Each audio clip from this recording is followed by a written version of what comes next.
In this video, I'll show you how to use Google Pay to purchase YouTube Premium, coupons or subscription.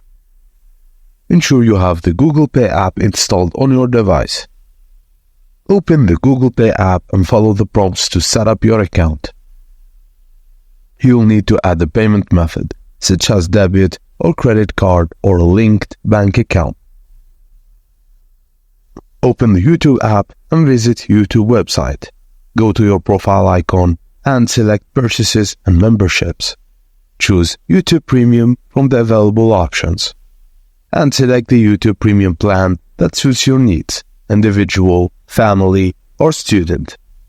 When you reach the payment screen, select Google Pay as your payment method.